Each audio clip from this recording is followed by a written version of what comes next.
The Mets were winning 5-0 against the Pirates. They're not that good. They're not. They should have won all 4 games. They split with them 2-2. You know what? But you know why they lost the other day? Because they're up 5-0, and the managers just started taking pitchers out. And that's like playing Russian roulette. You keep playing with that gun, one of those things are going to go, one time it's going to go off. You're going to run into the wrong pitcher. He's going to not be on that day. You're going to get killed. You think it didn't happen? As soon as they put Castro in and they need to either reassign him or work on his mechanics because he's got good stuff, but he's wild. He doesn't have control.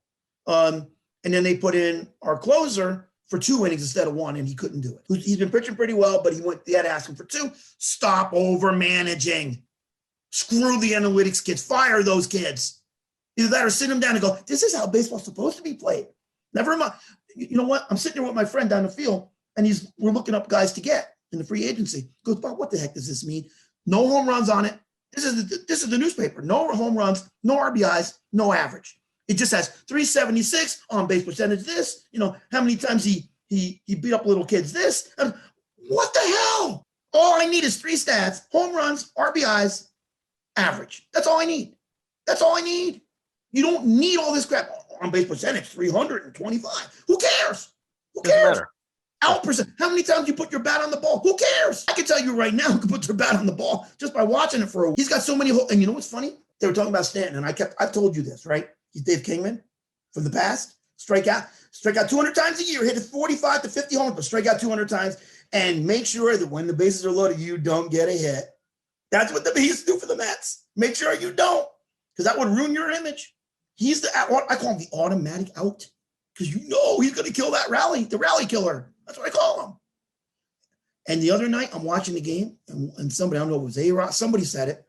They go, he's got a lot of holes in his swing. That's what I said years ago. You can pitch to this guy. I didn't need all these stats about how many times he can put his bat on the ball. I knew. You throw it into 30 swings. You throw it over his head, he swings. You throw it down the middle, he hits it over the fence. Don't throw it down the middle. It's that simple. But you know what? Yeah. They used to have about 15, 20 years ago, I think when baseball was on Channel 5, it still is, I think, they used to have a hot zone for each batter. I invented the hot zone when I was 5. I figured that out when I was 5. I knew what pitches they could hit and which ones they weren't going to hit. And yet they still throw that fastball right down Broadway. And he hits it right over the fence. It's unreal. It's not rocket science. They're trying to make it like it's something that it's not. It's simple kids baseball. But they're making it more than it is. It's so ridiculous. Well, I am a less is more guy. I don't think it's necessary to have every single detailed attribute of any possible thing that come from the game. Right. I mean, you're seeing, when a game is live, you're getting these ESPN projects from the first quarter with 3 minutes in. This team has a 78.5% chance of winning based on whatever parameters they posed on this equation. I mean, is that necessary? There's a lot of this stuff takes you away from being present in the game, especially as a fan. We don't just watch the game anymore. We have our phone, we're looking up something, we're kind of watching the game, we're seeing it, and then it goes to 10 minutes of commercials. And this is where Mike Scioscia brought up a good point. Some of the changes that need to occur aren't actually things that need to be added to the game. It's things that need to be taken away from the game, such as, okay, you want to show you have to have your commercial time. Instead of stopping all play for 5 minutes or more and everyone in the stadium is sitting there looking at their phones, or you're on your couch with the commercial on mute playing on Facebook, just have the game continue and break the screen up, put it in the corner, put it in the hip, and run your stupid ad. Don't obstruct the flow of the game. So I think actually there needs to be some things taken away instead of added at this point. Like I said, get rid of offsides in soccer, in hockey, whatever. I don't think we need more. I don't think we need to put more branches onto an already overweight tree that is sports. Yeah, because we're going to play Charlie Brown, but we're going to put the one ball on the little tree. It's like we have enough ornaments on the tree. We don't need another ornament. Like, we don't need another statistic that doesn't mean anything. Right. No, we don't. And look, it's about coaches and managers' losses, and they do it. Look, even Gary Adams on our show said it. He likes that. He likes the ML. It's like, look at college basketball. Every year they're changing the criteria for success. Stop it. Well, this year it's a quad one win, and you only had a quad two. And then how they even determine what's a quad one win? It didn't make sense. Syracuse wasn't granted a quad one win over Virginia Tech, even though they were ranked all year. But another team was granted a quad one win for beating Virginia Tech. What are you even doing? Just do something, keep it simple, keep it common sense, and it will work out. We don't need to keep adding layers and layers. No, Rob, and you know what? It's look, sports are a chess match, okay? But like I remember when we were kids, when Fisher was great, Bobby, as a chess player. And they would have on Channel 13, the PBS, they would have a 12-year-old analyze this world chess tournament because he knew. He's like, well, I think if he moves the king there, wait a minute. First of all, if you're thinking that much and putting that into sports, something's wrong. I mean, I love chess and I'm pretty good at it. And somebody asked me, well, what's your strategy? Kill the king. That's the strategy. Get his tail, trap him. It's you don't need to do it. It's too complicated for your own bad. You're thinking way too much. That's a symptom, honestly, of what our society's going through with data overload. We're just taking in more data. Interface with the device, read the thing, look up the thing, read the thing, look up the thing, listen to the audio thing. We're constantly seeking more inputs, and we're seeing this play out in the sports. We're just adding more input, take more in, more data, more info. For what? Look, we knew as kids, and not everybody went to college when I was a kid, and we knew that was okay. Why? Because they knew that not everybody was meant for certain things, that you only needed to know enough for you to get by and do what you have to do in life. We knew that. We were smart enough to know that. Now, you can't mop a floor as a janitor unless you have like 10 degrees. I mean, it's true. That is pathetic. How do you mop a floor? Well, according to this stat chart here, no, you pick up the damn mop and mop the floor. That's how you do it.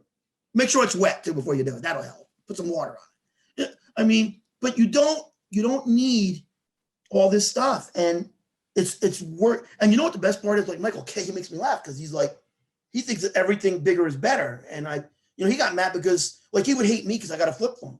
He goes, oh, that means that guy doesn't want to do progress. Oh, no, that means you're over progressing and you don't appreciate the little things in life. How about that, Mike? And and he gets confused with I love it because the other day he was on, he's getting confused with all these stats. He's just like, well, we got to try to figure this out. Yeah, cut him. That's the best way to do it. Get rid of it.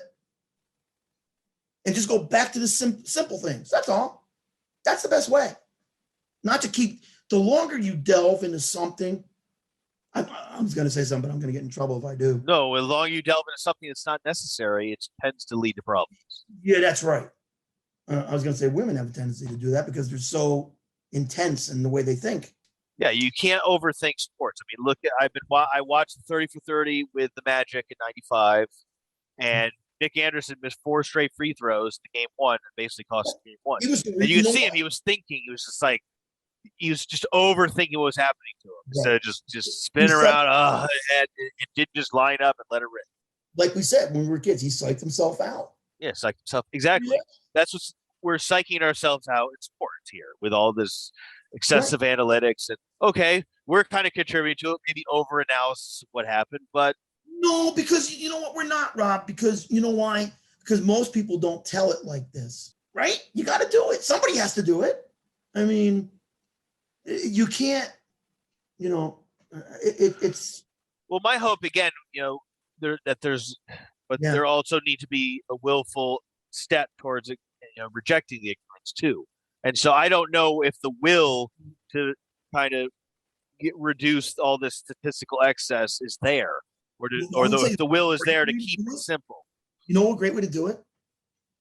You use the biggest sin they have against them, pride. You just go, look, man, you are a smart guy. I know this. So let me explain my side of it. And you tell me from your wisdom what you think. Immediately, even if they disagree with everything you said, they're going to turn around and go, you think I'm smart, huh? That's what they're thinking in their head. Okay, I'll give you my opinion. And then you can open them up to make them see, well, since you're so smart, don't you think this is kind of wrong? Tell me, because I need to learn this from you. If they think that they're teaching you, you can open them up to the truth little by little. You start figuring it out. The problem is the next day, the guy will come back on the air and say, well, this is what happened. And you'll go, oh, yeah, that sounds right. No, you figured out something was wrong. That was right. You have to learn how to think for yourself. You can't let the media do it. It's like that in everything, especially politics, and it's getting really bad. And I mean, but you have to do it, because if you don't do it, you're gonna be under their influence. You're gonna think they're all knowing. Why? Because they're on TV and they're coming in your living room. They gotta be right. They wouldn't be in my living room if they weren't right. So no, they're not always right. So you have to learn. If you know what's right from the start, you'll never get confused by these people. If you don't, then you have to search for what's right. Search for the truth. Then you'll never be confused. And that's what we're trying to do here. We're not overanalyzing. We're trying to break the analyst. We're trying to break them. I'll break them. But that's what you have to do. Well, then let's break the analyst, Bob. What's your prediction for the rest of this Buck series? Then we got to wrap it up. Okay. I do believe the Bucks will win the next game. It'll be 2-2. And then everybody will be, oh, they're back in the series. You'll see it. It'll come. Oh, they're back. And then they'll go to Phoenix. And then Phoenix it'll be close, because the Bucks will be playing really hard. They don't want to play a game 7. But Phoenix will probably edge them out somehow. Maybe by the center. And by the way, how great is the center playing, right? Yeah, but that doesn't happen no more. Okay, Tim Duncan, it doesn't. 5, played the old-fashioned way, was a big man, won 5 times, but totally forgotten. He was not as good as Kobe or any. He was better than all of them, actually. But you know what? I think Game 5 will be really tight, but Phoenix will edge it out. They'll find a way to win. Game 6, the Bucks will win, because they'll just be playing on all cylinders. And then in Game 7, I think Phoenix will win, because they got that 7 at home. The Bucks have to find a way to win Game 5, take the series home court away from Phoenix, and then they'll take them out in Game 6. If that doesn't happen, it's all Phoenix. I think Phoenix is going to win. What do you think? What do I think? I don't really disagree with your prediction. Okay. I think it did again. I'm coming down to Game 5. That's what it is. Game 5 decides it. I'm assuming that the Bucks are going to win Game 4. Yeah, I think so too. Mm-hmm. I mean, if they lose Game 4, then it's over. But I think everything comes down to Game 5. Mm-hmm. Like I said, you got to steal that game like Jordan did in '93. You got to steal it. Well, Mr. E was on the show. He made a couple predictions. He nailed every one of them. So I'm going to redeem myself here, and I'm going to say that the Bucks are on the beginning of a 3-game win streak here, where they no. Oh, you're going to say Bucks? I take it back. They're on the beginning of a 4-game win streak. They're going to win it. They're going to sweep from now on. They got Game 1 at home. They're going to win the next game. Game 4, they're going to get that steal and close it on Game 6. That's pretty bold. I like your prediction, but I'm not going to make the same prediction. Okay, that's fine. I like your prediction, though. No, just thinking about it, Rob. You must be really, and I know you're upset because the Islanders didn't win, but it must be even killing you with this. If they do win that, knock Tampa Bay out, they probably would have beat Montreal. They would have beat Montreal. I think at worst it was a 4-2 series against Montreal if the Islanders had won. Right. I don't think the Islanders would have lost any home games against Montreal. Yeah. But then again, the different matchups, and who knows, everything goes different. But you guys were you were on a roll, so that you might have beat them. You were this close to being champions. I mean, I'm kind of looking at it like last year and this year was the cup was decided in the conference finals. Right. Right. But that's pretty much it for now. But so, folks, stay tuned. We're going to expand to other platforms, probably starting next week sometime. Yeah, we're going to do that. And Mr. E also echoes that 100% Isles beat Montreal. We're expanding to other platforms as early as next week. We need those shares. We need those likes. We need those subscribes. So please do so. Put us around the social media block. And we will continue to expand. More guests are coming, right, Bob? We got pretty soon. We're having definitely coming. Sampras is busy right now. We try to get in touch with him, but he is going to come on eventually. And but Pacquiao, his brother, is going to contact me, I believe, to come on. And John McLaughlin, ex-Buck, we're going to get on. We're going to get on Marcus Johnson, who announces for the Bucks now and played for him. We have. There's a couple others we have coming on too, so it should be a good show, and we want you to keep listening. So we definitely got the big stars coming on, and we're doing the big show in the summer. And Derek Jeter, the big panel show is coming, and the Jeter in the Hall of Fame induction episode in September. Yeah, all to come right here, live and recorded on the various platforms on the sports show with Bob Spino. Signing off. This is Rob. This is Bob.